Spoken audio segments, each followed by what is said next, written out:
Hi, welcome to the Spring Security tutorial. In this course, I will teach you everything you need to know about the Spring Security.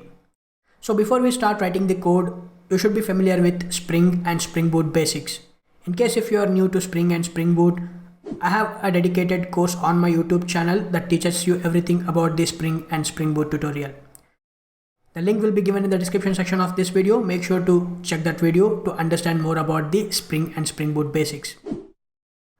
Okay, let's get started. Let's go ahead and create a new Spring Boot project. I will be using STS IDE in this course. Inside the STS IDE, we can create the Spring Boot project easily. In case if you are not using STS IDE, you can create a new Spring Boot project using the Spring Initializer. To create a new Spring Boot project inside the STS IDE, you can click on this option, the service URL start.spring.io, the name of the project, Spring Security, the type of the project, Maven, packaging, jar, the Java version. I have installed Java 16, the language Java, the group ID, in.Bhushan Sirgur, artifact ID, Spring Security, the version, I'm going to leave as it is, description, Spring Security demo, the package name, in.Bhushan Sirgur.Spring Security.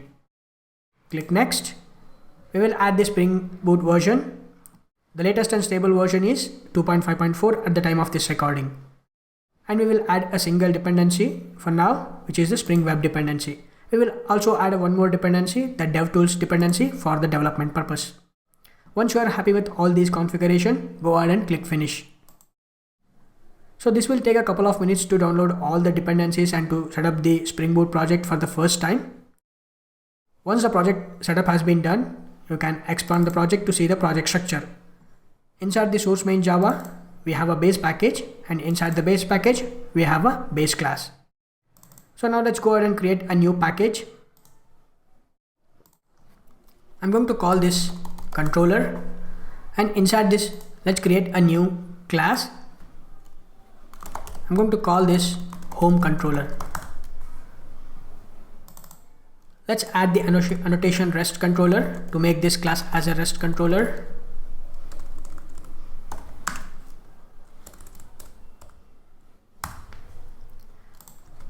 Let's create a new handler method, public. This will return string. I'm going to call this home. This will be a get mapping.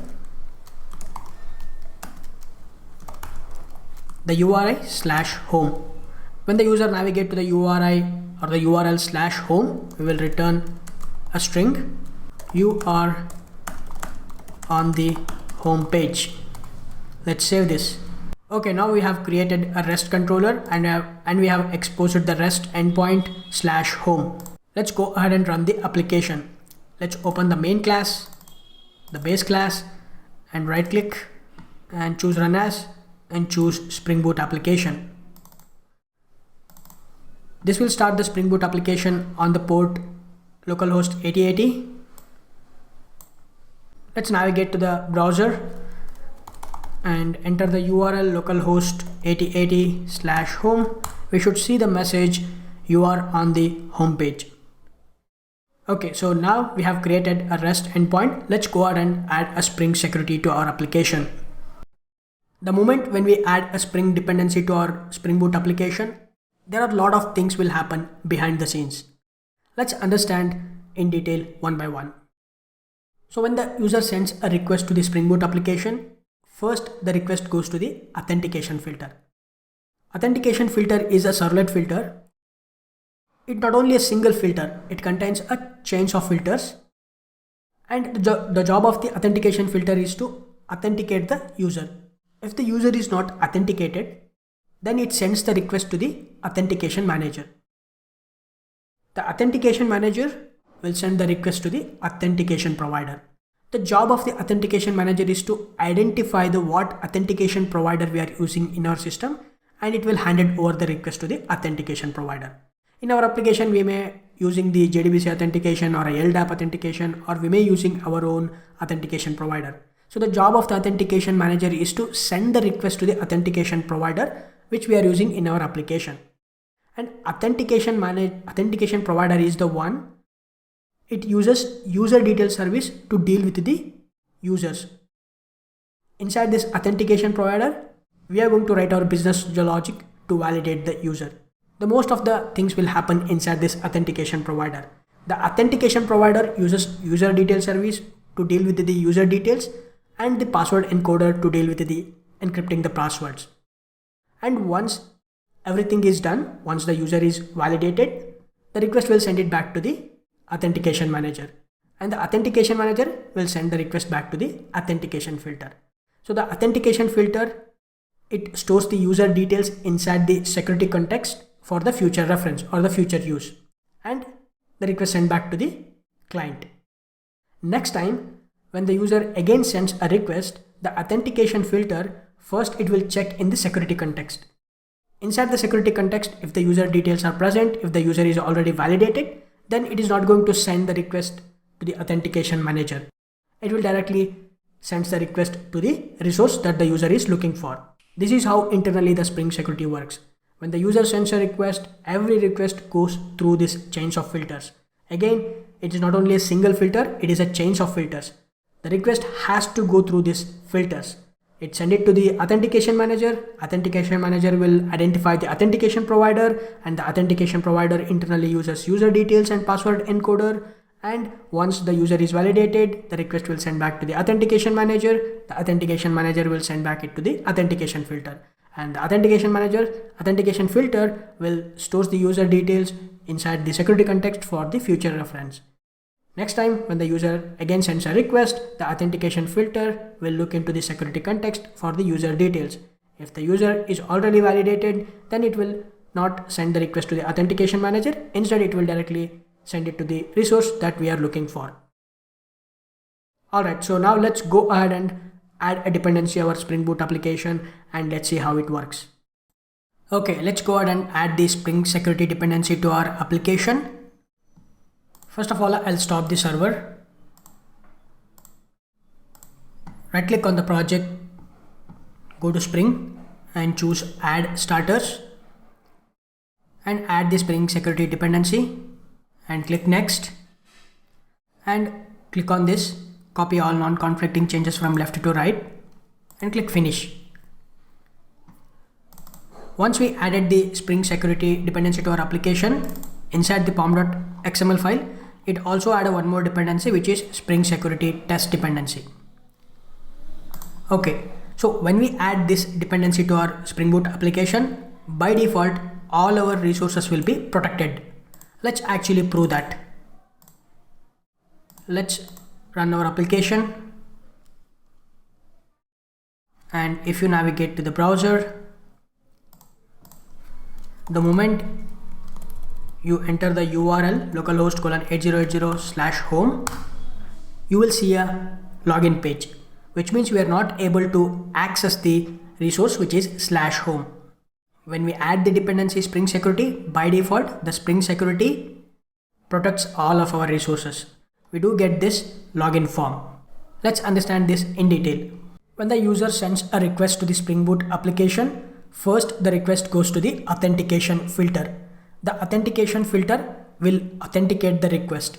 If the user is not authenticated, then it sends the request to the authentication manager. The authentication manager will send the request to the authentication provider. By default, it uses the basic authentication, and it uses the default implementation for the user details service. Internally, it creates a new user with the name user, and it creates a UUID as a password. And it uses the no-op password encoder. It does not encode the password. Okay, let's navigate to the browser and enter these credentials inside the browser. Okay, let's enter the credentials. The default username is user and the password is UUID, which will be available inside the console. So let's open the STS IDE, and inside the console you will see the password using generated security password. Let's copy this password. As you can see, this is a UUID and it is not encrypted. Let's navigate to the browser and paste the password, and when you click on this sign in, you will see the message you are on the home page. Okay, now let's understand what will happen if the user sends a request again. When the user sends a request again or the second time, the authentication filter authenticate that request. If the user is already authenticated, it will check in the security context. If the user details is already present, then it will not send the request to the authentication manager. It will directly send the request to the resource that the user is looking for. Let's actually prove this. Let's open a new tab and enter the same URL, localhost:8080/home. When you hit enter, this time we will not see the login form. The authentication filter will authenticate the user, and if the user details are already present in the security context, it will send the request to the resource that the user is looking for. The request will not be sent to the authentication manager and the authentication provider, because the authentication filter, it checks in the security context. If the user details are present in the security context, it will directly send the request to the resource that the user is looking for. That's why we are not seeing the login form again. When the user sends a request to the application for the very first time, the request goes to the authentication filter. The authentication filter authenticates the request. If the user is not authenticated, it will send the request to the authentication manager. The authentication manager will send the request to the authentication provider, and we will validate the user inside the authentication provider, and it will send the request back to the authentication manager. The authentication manager will send the request back to the authentication filter, and authentication filter will store the user details inside the security context for the future reference. It will create a JSession ID and it will store inside the cookie. Next time when the user sends a request again, the authentication filter look into the cookie and it finds the JSession ID. If the JSession ID is finds, then the user is validated and it will send the request to the resource that the user is looking for. Let's see exactly where we will get the JSession ID inside our browser. Let's open a new tab and navigate to the URL localhost:8080/home. When you hit enter, you will see the message you are on the home page. When the user sends a request for the second time, the request goes to the authentication filter, and the authentication filter looks into the cookies for the JSession ID. So if you open the developer tools inside your browser and go to the application, and under the storage we have a cookies. If you expand this, you will see the tab localhost:8080. Let's open this and click on this. You will see the JSession ID. Inside this, the user details will be stored. The authentication filter will look into this JSession ID. If the JSession ID is present, it will not send the request to the authentication manager. It will send the request directly to the resource that the user is looking for. That is why we are not getting the login page second time. Let's actually delete this. Let's delete this. Now let's open a new tab and navigate to the URL localhost:8080/home. When you hit enter, you will see the login page this time, because the security context will look into the cookies, and inside the cookies it looks for the JSession ID. If the JSession ID is not present, then it will consider that user is not authenticated, then it will display the login form. This is how internally it works. Now let's test this inside the REST client Postman. I will open the Postman, enter the URL localhost:8080/home. The moment when I click on this send, I do get the JSON response unauthorized 401, which is unauthorized. Let's go to the authorization and let's choose basic authentication. The username, which is user, the password I will get inside the console. Let's copy this and paste it and click on this send. The moment we enter the username and password, we do get the response you are on the home page. Now when the user sends a request again, let's say when I click on this send again, this time we should not get the unauthorized. Instead we are getting the message you are on the home page. We are getting the response. So inside this Postman, again it creates a cookie. If you go to this cookies, and or you can go to the headers, and inside this headers you will see there will be a cookie which is a JSession ID. You can click on this go to cookies, or you can go here, go to the cookies, and you will see there will be a JSession ID. So let's delete this. Now there is no cookies in our Postman. Let's open a new tab and enter the URL localhost colon 8080/home. When we hit enter, again we do get the message unauthorized. So far what we have understand is when the user sends a request or Spring Boot application for the very first time, the request goes to the authentication filter. The authentication filter will authenticate the request.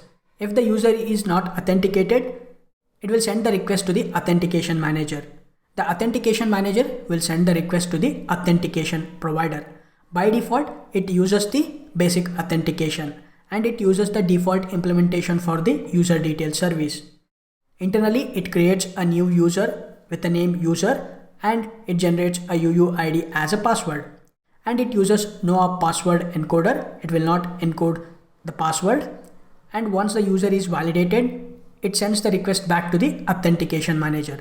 The authentication manager will send the request back to the authentication filter.